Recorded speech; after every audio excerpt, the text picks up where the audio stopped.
മഴക്കാലമായപ്പോൾ, മഴക്കാലം പൊതുവെ പ്രവർത്തനങ്ങൾ കുറവാണല്ലോ, ആ മഴക്കാലത്ത് സന്യാസിമാര്, താപസന്മാര് നിർബന്ധപൂർവം അനുഷ്ഠിക്കേണ്ടുന്ന ഒരു വ്രതമുണ്ട്. 4 മാസക്കാലത്തെ വ്രതം, ആശ്രമ ധർമ്മമാണത്. അതിന്റെ പേരാണ് ചാതുർമാസ്യം എന്ന് പറയും. അങ്ങനെയുള്ള ചാതുർമാസ്യ വ്രതം അനുഷ്ഠിക്കാൻ തീരുമാനിച്ച് ആ ചാതുർമാസ്യ വ്രതം അനുഷ്ഠിച്ചുകൊണ്ടിരിക്കുകയാണ്. ഇതിനിടയിലാണ് ഒരു ദിവസം ലക്ഷ്മണൻ ക്രിയാമാർഗ ഉപദേശത്തെക്കുറിച്ച് ശ്രീരാമനോട് ചോദിക്കുന്നത്. ക്രിയാമാർഗം എന്ന് പറഞ്ഞാൽ എന്താണ്?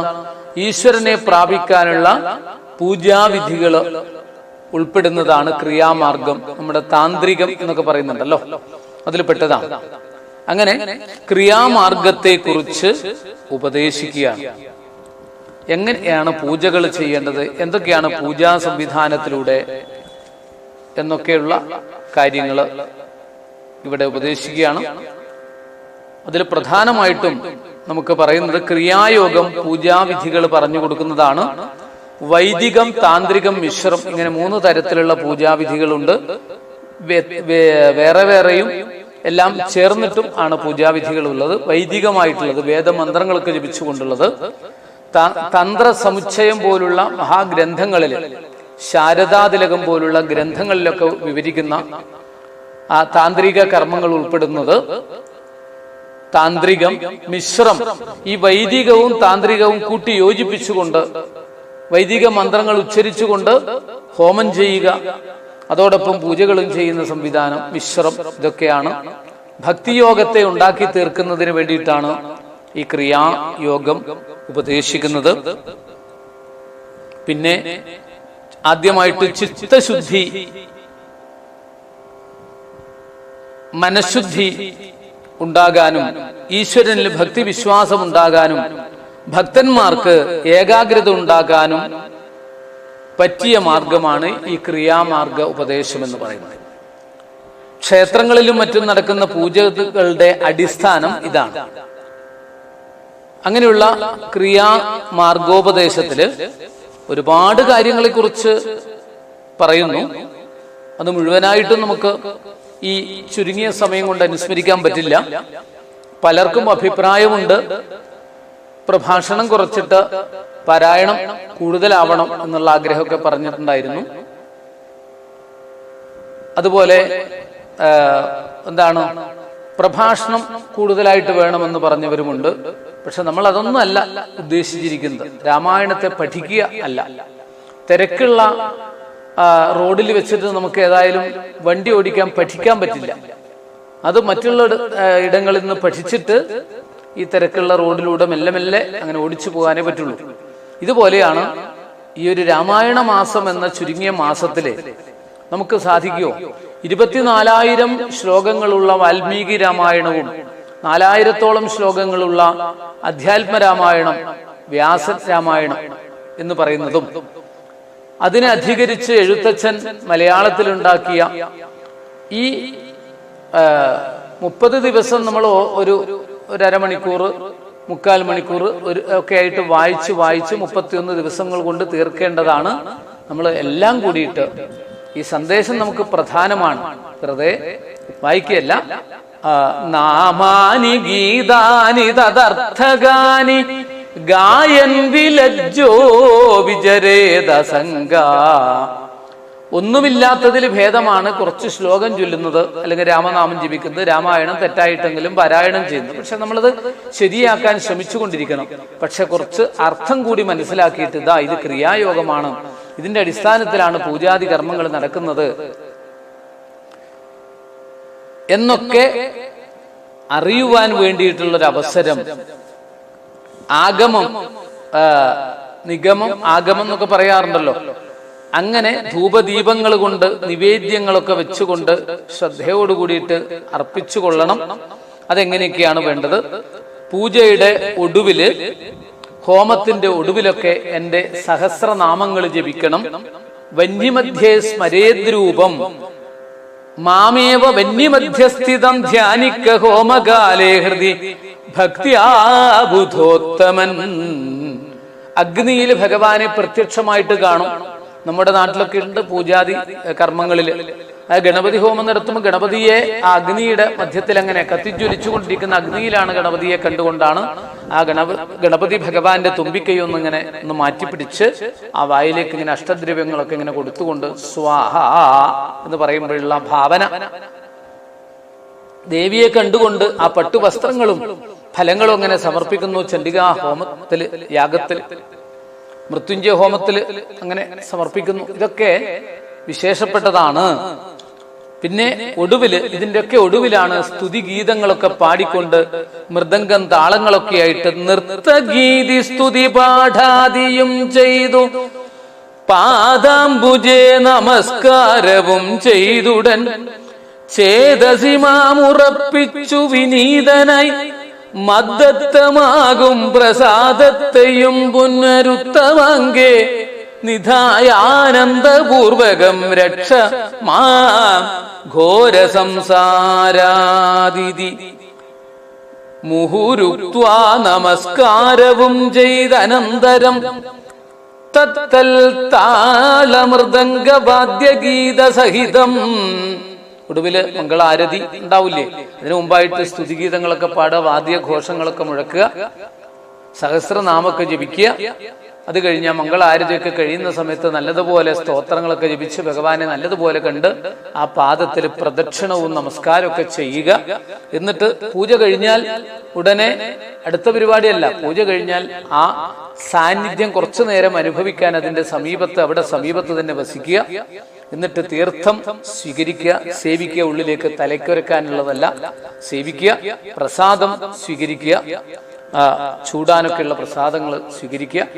അത് കഴിഞ്ഞ് നിവേദ്യ പ്രസാദങ്ങൾ, ഇതൊക്കെ നിർബന്ധമാണ്. അല്ലാതെ പൂജയിൽ പങ്കെടുത്തിട്ട് കാര്യമില്ല, പൂജ ചെയ്തിട്ട് കാര്യമില്ല. പ്രസാദം സ്വീകരിക്കാത്തവൻ ആ പൂജയിൽ പങ്കെടുത്തു കഴിഞ്ഞാൽ പൂജയുടെ ഫലം കിട്ടില്ല എന്നാണ് സ്കന്ദപുരാണത്തിലൊക്കെ പറയുന്നത്, വ്രതമഹാത്മ്യത്തിലൊക്കെ പറയുന്നത്. അതൊക്കെ വളരെ വിശേഷമായിട്ട് ഭഗവാൻ ഇവിടെ പറഞ്ഞു കൊടുത്തു. ഭക്തി സംയുക്തനായുള്ള മർത്യൻ മുത നിത്യമേവം ക്രിയായോഗം അനുഷ്ഠിക്കിൽ. ക്രിയായോഗം അനുഷ്ഠിച്ചു കഴിഞ്ഞാലുള്ള ഫലം ഒക്കെ കരുണാമൂർത്തിയായ ശ്രീരാമചന്ദ്രസ്വാമി ഉപദേശിച്ചു കൊടുത്തു. അങ്ങനെ ആ പൂജകളുടെ അടിസ്ഥാനം എന്താണ് എന്ന് ലോകത്തിന് ഉപദേശിക്കുകയാണ്. ലക്ഷ്മണനിലൂടെ അത് ലോകത്തിൽ നിലനിൽക്കാൻ വേണ്ടിയിട്ടാണ്, ലക്ഷ്മണന് വേണ്ടിയിട്ട് മാത്രമല്ല ഉപദേശം. പിന്നെ ആ ഉപദേശങ്ങള് ഈ രാമായണത്തിലും ഭാഗവതത്തിലും അതുപോലെയുള്ള സദ്ഗ്രന്ഥങ്ങളിലൊക്കെ ഉപദേശങ്ങളായിട്ട് പറയുന്നതൊക്കെ ആ ഗ്രന്ഥത്തിലുള്ള കഥാപാത്രത്തിന് വേണ്ടിയിട്ടല്ല, ഏതോ കാലഘട്ടത്തിന് വേണ്ടിയിട്ടല്ല, സാർവലൗകികമാണിത്, എല്ലാ ജനങ്ങൾക്കും വേണ്ടിയുള്ളതാണ് എന്നിവിടെ ബോധ്യപ്പെടുത്തുന്നു. പിന്നീട് ഹനുമൽ സുഗ്രീവ സംവാദമാണ്. അതായത് ചാതുർമാസ്യ വ്രതം 4 മാസം കഴിഞ്ഞിട്ടും, ചാതുർമാസ്യ വ്രതം 4 മാസമാണ്, അങ്ങനെയാണ് പറഞ്ഞത്, രണ്ടും കൂടി പറയണമെന്നില്ല. സുഗ്രീവൻ എത്തിയില്ല, വാക്ക് പാലിച്ചില്ല. കുറച്ചുനാള് ഇവിടെ സുഖമായിട്ട് കഴിഞ്ഞു കൂടിക്കോളൂ, ഞാൻ ചാതുർമാസ്യം ഒന്ന് കഴിയട്ടെ എന്നാണ് പറഞ്ഞത്. എത്തിയില്ല. അധികാരത്തിൽ ഭ്രമിച്ചു കഴിഞ്ഞുകൂടി, തന്റെ കാര്യം നടന്നു, ഇനി പേടിക്കാനില്ലല്ലോ എന്നൊരു തോന്നല് ലോകത്തിൽ എല്ലാവർക്കും ഉണ്ടാവും. ചില ആൾക്കാരൊക്കെ കാണാം, പ്രയാസമുള്ള സമയത്ത് ചില ബുദ്ധിമുട്ടുകളൊക്കെ ഉള്ളപ്പോൾ ഇന്ന വഴിപാടുകൾ കഴിക്കും, ഞാൻ ഇന്ന സ്ഥലത്ത് പോകും, ഇന്ന വഴിപാട് കഴിക്കാം എന്നൊക്കെ പറയും. പക്ഷെ കാര്യങ്ങൾ നടന്നു കഴിഞ്ഞാൽ വഴിപാടിനെ കുറിച്ച് മറക്കും. ആ പറഞ്ഞ തീയതികൾ ഓർമ്മയുണ്ടാവില്ല. ചെയ്യാം, നമുക്ക് മെല്ലെ നോക്കാം എന്നുള്ള ഭാവനയിലേക്ക് എത്തും. അതൊരിക്കലും ശരിയല്ല എന്നാണ് ഈ പറഞ്ഞതിന്റെ താല്പര്യം. ഹനുമാൻ സുഗ്രീവനെ സമീപിച്ച് കാര്യങ്ങൾ പറയുന്നു. മഹാബലവാനായ ബാലിയെ നിനക്ക് വേണ്ടി ശ്രീരാമൻ കൊന്നു, നിനക്ക് വേണ്ടി മാത്രമാണ് കൊന്നത്. നിന്റെ കാര്യം നേടിയപ്പോൾ നീ ചെയ്ത സത്യം നീ പാലിക്കുന്നില്ല, സീതാന്വേഷണം നടത്തിയില്ല, വാക്ക് വൃഥാവിലായി. അദ്യവാശോവാ പരശോധവാദവ മൃത്യു ഭവിക്കുമതിനില്ല സംശയം. പ്രത്യുപകാരം മറക്കുന്ന പുരുഷൻ ചിത്തത്തിൻ ചത്തതിനൊക്കുമേ. ജീവിച്ചിരിക്കലും. ഉപകാരം മുൻപേ ചെയ്തവരും പകരം ഉപകാരം പ്രതീക്ഷിക്കുന്നവരുമായവരോട് വാക്ക് കൊടുത്തിട്ട് അത് പാലിക്കാതിരുന്നാൽ, അല്ലെങ്കിൽ അങ്ങനെ വാക്ക് കൊടുത്തിട്ട് പാലിക്കാത്തവൻ ആ പുരുഷന്മാരിൽ അധമനാണെന്നാണ് പറഞ്ഞതിന്റെ താല്പര്യം. അതുകൊണ്ട് അങ്ങ് വാക്ക് പാലിക്കുന്നില്ലെങ്കിൽ ഇനി സംശയമൊന്നുമില്ല, ഇന്നോ നാളെയോ മറ്റന്നാളോ ആയിട്ട് നിന്റെ മരണം ഉറപ്പാണ്. ബാലിക്കുണ്ടായില്ലേ മരണം, അതുപോലെ ഉറപ്പിച്ചോളൂ എന്നാണ് ഹനുമാൻ സ്വാമി പറഞ്ഞത്. ശുഭമായാലും അശുഭമായാലും പറഞ്ഞ വാക്ക് പാലിക്കണം. അതും അങ്ങനെ വാക്ക് പാലിക്കാൻ എല്ലാം ത്യജിച്ച്, ആരോടാണ്? പറഞ്ഞ വാക്ക് പാലിക്കുന്നതിന് വേണ്ടി എല്ലാം ത്യജിച്ച ശ്രീരാമനോടുള്ള വാക്കാണ് പാലിക്കാതിരിക്കുന്നത്. അത് അങ്ങേയറ്റത്തെ അപകടമാണ് എന്നൊക്കെ ഹനുമാൻ സ്വാമി സുഗ്രീവനോട് പറയുന്നു. പിന്നീടാണ് ലക്ഷ്മണന്റെ ആ കിഷ്കിന്ധയിലേക്കുള്ള പുറപ്പാട്. ആദ്യം ഹനുമൽ വാക്യങ്ങള്, പിന്നീട് ലക്ഷ്മണന്റെ പുറപ്പാട്. കോപത്തോടു കൂടിയിട്ടാണ് ലക്ഷ്മണൻ പുറപ്പെട്ടത്. പിന്നീട് സൗമ്യമായിട്ട് പെരുമാറി. ശഠേശാഠ്യം, ശഠേവിന, ഏത് തരത്തിൽ വേണമെങ്കിലുണ്ട്. ആദ്യം ഒന്ന് കോപത്തോടു കൂടിയിട്ട് പറഞ്ഞുവെങ്കിൽ അദ്ദേഹം പേടിച്ചു പറക്കുമ്പോൾ സൗമ്യമായിട്ട് പെരുമാറുന്നു. സുഗ്രീവൻ രാമസന്നിധിയിൽ എത്തിച്ചേരുന്നു.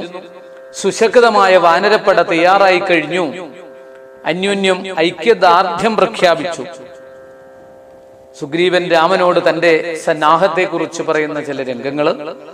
വന്നു നിൽക്കുന്ന കപികുലത്തെ കനിഞ്ഞൊന്നു തൃക്കൺ പാർത്തരുളേണം, ആദരാൽ മർക്കട വീരരി കാണായതൊക്കവേ നാനാകുലാചല സംഭവന്മാരിവർ. ഓരോ ദിക്കിലേക്കും 100,000 കപിവീരന്മാരെ വിട്ടു. തെക്കേ ദിക്കിലേക്ക് ദൗത്യ സംഘം പുറപ്പെട്ടു. അംഗദൻ, ജാമ്പവാൻ, മൈന്ദൻ, വിവിധൻ, തുങ്കൻ, നളൻ, ശരഭൻ, സുഷേണൻ തുടങ്ങിയവര്. ഹനുമാനും ഈ കൂട്ടത്തിൽ. 30 ദിവസത്തിനുള്ളിൽ മറുപടിയാകണം. ഇതാണ്, അല്ലെങ്കിൽ ഒരെണ്ണത്തിന്റെയും കഴുത്തിന് മുകളിൽ തലയുണ്ടാവില്ല എന്നുള്ളതാണ് സുഗ്രീവന്റെ ആജ്ഞ, സുഗ്രീവാജ്ഞ. ശ്രീരാമൻ ഈ സന്ദർഭത്തില് ഈ ദൂതന്മാര് ഓരോ സ്ഥലത്തേക്കായിട്ട് പുറപ്പെടുന്നു. ഈ പുറപ്പെടുന്ന സമയത്ത് ശ്രീരാമൻ ഹനുമാനെ വിളിച്ചു, പ്രത്യേകിച്ച് വിളിച്ചു. ഭക്തന്മാരെ കണ്ടാൽ ഭഗവാന് തിരിച്ചറിയാമല്ലോ. ഹനുമാനുമായിട്ടുള്ള ബന്ധം അതാണ്. വേറെ തന്നെ വിളിച്ചിട്ട് ചില ഉപദേശം കൊടുക്കുന്ന രംഗം. മനസ്സേ വിശ്വാസമുണ്ടാവതിന്നു നീ ജാനകി കൈയിൽ കൊടുത്തീരിതു സഖേ. രാമനാമങ്കിതമാം അങ്കുലീയകം ഭാമിനിക്കുള്ളിൽ വികൽപ്പം കളവാനായി എന്നുടെ കാര്യത്തിനോർക്കിൻ പ്രമാണം നീ എന്നിയേ മറ്റാരുമില്ലെന്നു നിർണയം. അതിവിശ്വാസമാണ് എന്റെ കാര്യത്തില്. എനിക്ക് നിന്നോട് മാത്രമാണ് പൂർണ്ണ വിശ്വാസമുള്ളത്. നീയാണ് അതിന്റെ അടിസ്ഥാനം. വിശ്വസ്തനായ ദൂതനാണ്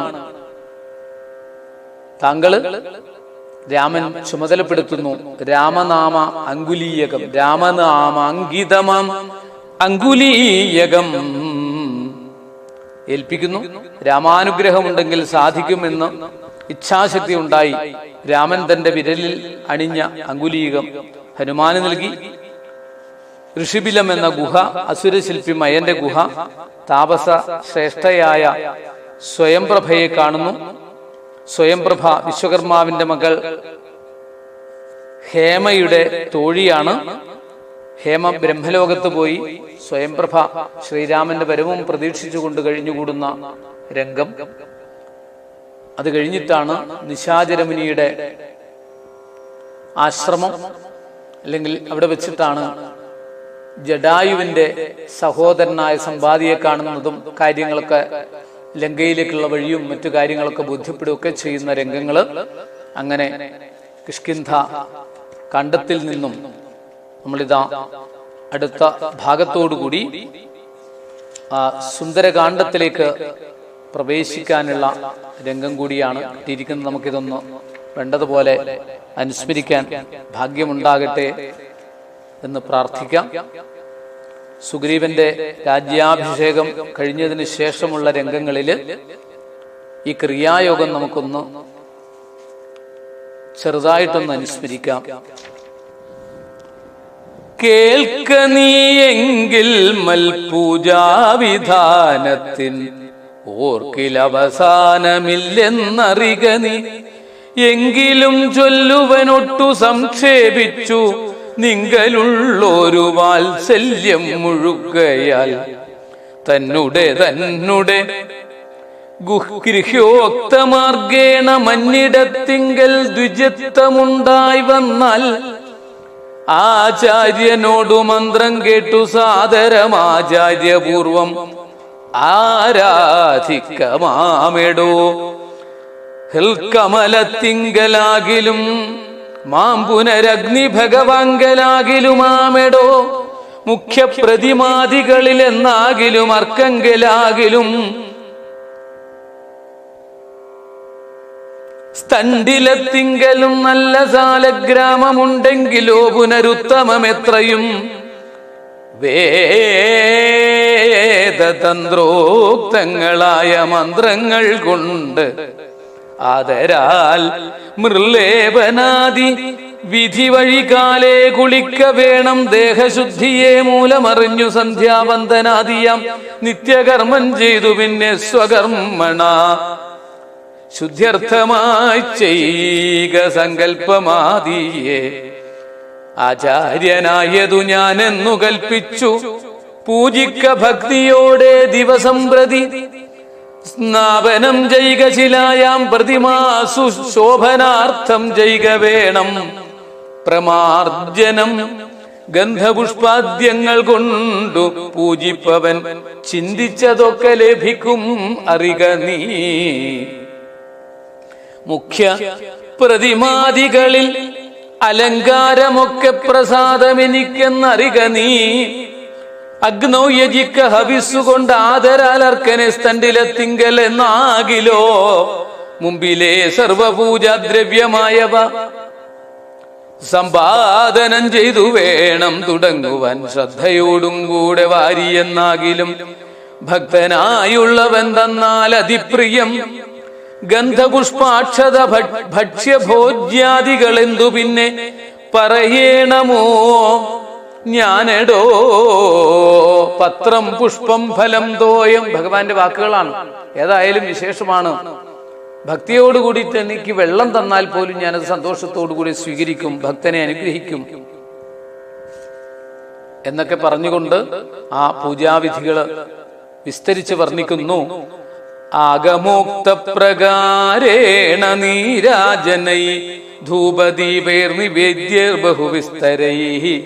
ശ്രദ്ധയാ നിത്യമായി അർച്ചിച്ചു കൊള്ളുകിൽ ശ്രദ്ധയാ ഞാനും ഭുജിക്കുമറിക നീ. ഹോമമഗസ്ത്യോക്തമാർഗകുണ്ടാനലെ മൂലമന്ത്രം കൊണ്ടു ചെയ്യാമതെന്നിയെ. ഭക്ത്യാ പുരുഷ സൂക്തം കൊണ്ടു മാമെടോ ചിത്തതാരിങ്കൽ നിനക്ക കുമാരനീ. ഔപാസനാഗ്നൗ ചരുണ ഹബിഷാധ സോപാധിനാജൈകമോഹം മഹാമതേ. തപ്തജാംബൂനദ പ്രഖ്യം മഹാപ്രഭം ദീപ്താഭരണ വിഭൂഷിതം കേവലം. മാമേവ വന്യമധ്യസ്ഥിതം ധ്യാനിക്ക ഹോമകാലേ ഹൃദി ഭക്ത്യാ ബുധോത്തമൻ. പാരിഷദാനാം ബലിദാനവും ചെയ്തു ഹോമശേഷത്തെ സമാപയേൻ. മന്ത്രഭിൽ ഭക്ത്യാ ജപിച്ചു മാം ധ്യാനിച്ചു മൗരിയായി. വക്ത്രവാസം നാഗവല്ലീദലാദിയും ദത്വാം അതഗ്രേ മഹൽ പ്രീതിപൂർവകം.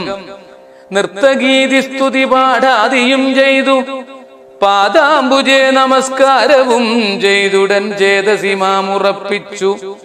വിനീതനായി മദ്ദത്തമാകും പ്രസാദത്തെയും പുനരുത്തമാങ്കേ നിധായ ആനന്ദപൂർവകം രക്ഷമാം ഘോര സംസാരാദിതി മുഹുരുക്വാ നമസ്കാരവും ചെയ്തനന്തരം ഉദ്വസിപ്പിച്ചുടൻ പ്രത്യമഹസിംഗലിത്തം ദിനമനുപൂജിക്ക മത്സഖേ ഭക്തി സംയുക്തനായുള്ള മർത്യൻ മുതാ നിത്യമേവം ക്രിയായോഗമനുഷ്ഠിക്കിൽ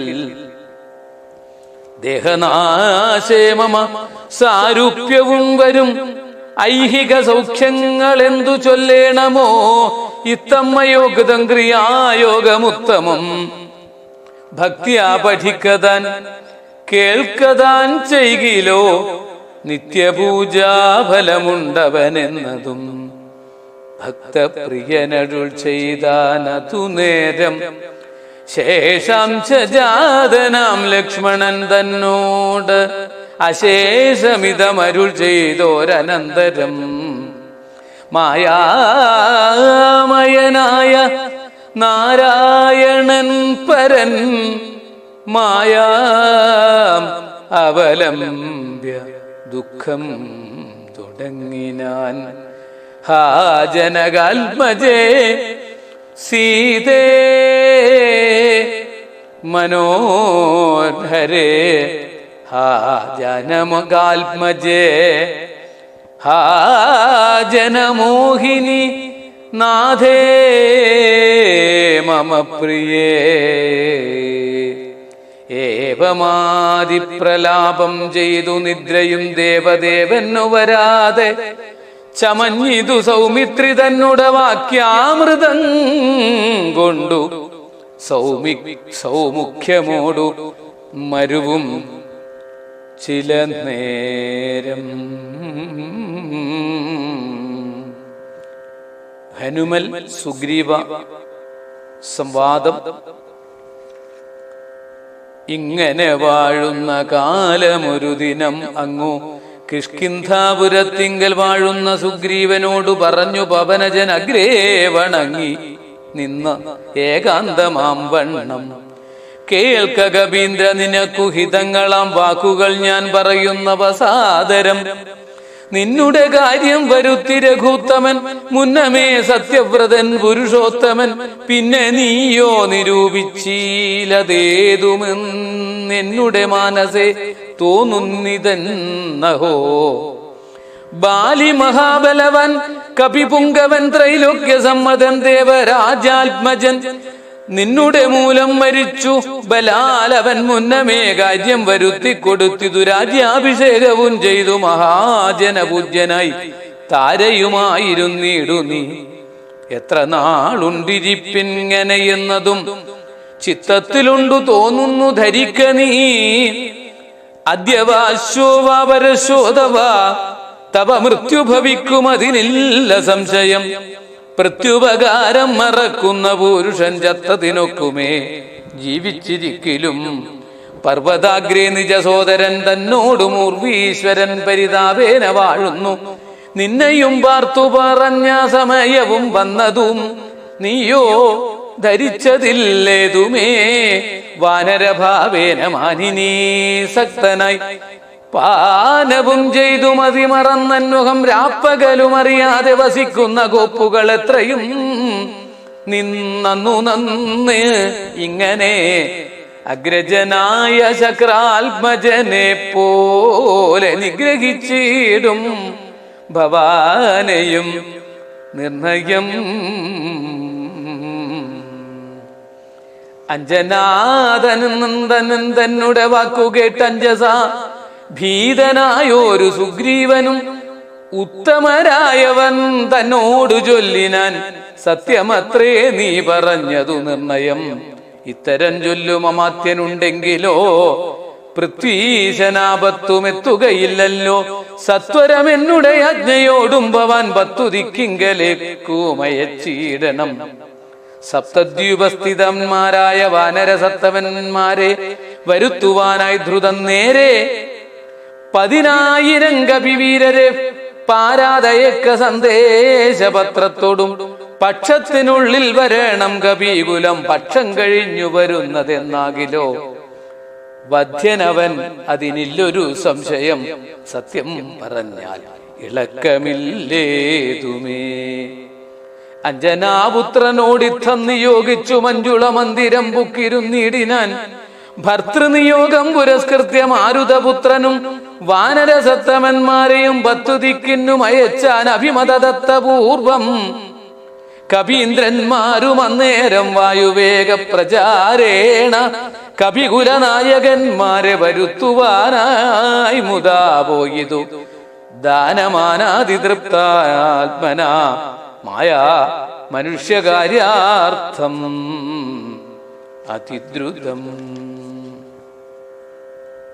കോപേന ലക്ഷ്മണൻ വരുന്ന ഭാഗം, സാന്ത്വനിപ്പിക്കുന്ന ഭാഗം, ഉപദേശിക്കുന്ന ഭാഗം, ഇതൊക്കെ വർണ്ണിച്ച് ശ്രീരാമദാസോഹമാഹന്ത രാഘവ കാരുണ്യലേശേന രക്ഷിതനദ്യ ഞാൻ ലോകത്രയത്തെ ക്ഷണാർദ്ധമാത്രം കൊണ്ടു രാഘവൻ തന്നെ ജയിക്കുമല്ലോ ബലാൽ. ഇത്രയൊക്കെ പകർന്ന സമയത്ത് ഇതൊക്കെ കഴിഞ്ഞ് ഇതാ സുഗ്രീവൻ ശ്രീരാമന്റെ സന്നിധിയിൽ വന്ന് രാമപാദത്തിൽ വീണ് കാൽക്കൽ വീണ് നമസ്കരിച്ച് അതാ വിശേഷേണ കാര്യങ്ങളൊക്കെ അറിയിക്കുന്ന, ദൃഢപ്രതിജ്ഞ അറിയിക്കുന്ന ഒരുക്കങ്ങള് കാണിച്ചു കൊടുക്കുന്ന രംഗം, സീതാ അന്വേഷണം, ഇതൊക്കെയാണ് ഇനി അങ്ങോട്ടുള്ള ഭാഗങ്ങളിലൂടെ വിവരിക്കുന്നത്. സ്വയം പ്രഭാ സ്തുതി തുടങ്ങിയിട്ടുള്ള ഭാഗങ്ങളൊക്കെ നമുക്ക് അടുത്ത സുദിനത്തിൽ വർണ്ണിക്കാം. സ്വസ്തി പ്രജാഭ്യ പരിപാലയന്താം ന്യായേണ മാർഗേണ മഹിം മഹീഷാഃ ഗോബ്രാഹ്മണേഭ്യ ശുഭമസ്തു നിത്യം ലോകാ സമസ്താ സുഖിനോ ഭവന്തു. ലോകാ സമസ്താ സുഖിനോ ഭവന്തു. ജഡാകലാപശോഭിതം സമസ്ത പാപനാശകം സ്വഭക്തഭീതിഭഞ്ജനം ഭജേഹ രാമമാശ്രയം. ഭവിഗദായകം പാപനാശകം ഭവസമീഡിതം യസ്യ നാമതം പവനസൂനുനാ സേവിതം സദാ ദശരഥാത്മജം രാമമാശ്രയേ. നിശിചരദ്വിഷം കീർത്തിചന്ദ്രിക ശിശിരിതാഖില ക്ഷോണിമണ്ഡലം അശരണാവന പ്രീണനവ്രതം ദശരഥാത്മജം രാമമാശ്രയേ. രഘുകുലോത്തമം കൗശികാദൃതം പിതൃകൃതേ വൃതാരണ്യ ജീവിതം കപിസഹായകം രാവണാന്തകം ദശരഥാത്മജം രാമമാശ്രയേ. കായേന വാചാ മനസേന്ദ്രിയൈർവാ ബുദ്ധ്യാത്മനാ വാ പ്രകൃതേ സ്വഭാവാൽ കരോമി യദ്യൽ സകലം പരസ്മൈ നാരായണായേതി സമർപ്പയാമി. ഹരേ രാമ രാമ രാമ ഹരേ ഹരേ, ഹരേ കൃഷ്ണ കൃഷ്ണ കൃഷ്ണ ഹരേ ഹരേ, ഹരേ രാമ രാമ രാമ ഹരേ ഹരേ, ഹരേ കൃഷ്ണ കൃഷ്ണ കൃഷ്ണ ഹരേ ഹരേ. നമസ്കാരം.